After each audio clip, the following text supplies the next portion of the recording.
Riverland Community College is a rural community college here in Austin, Minnesota.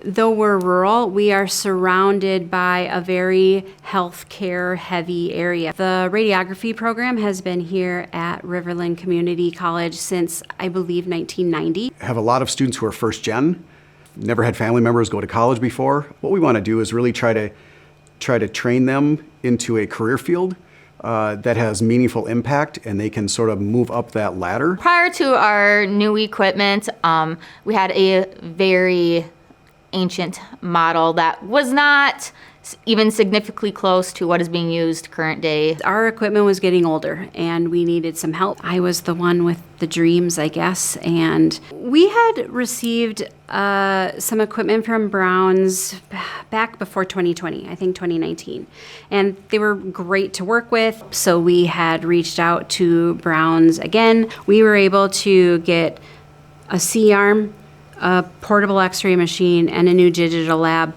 all for under $300,000, which is, I mean, you could spend $300,000 on just one of those things. Working with Browns to secure this equipment has been instrumental, because our students now are using the exact same equipment that they're using when they go out to clinical sites. It's all digital interface. The batteries work, the wheels work, everything works. They're workforce ready. You know, when they graduate, they're prepared to use the equipment that they're going to be using starting day one. And so being able to have BMI as our partner it's a pleasure, and we'll continue to do business with them in the future.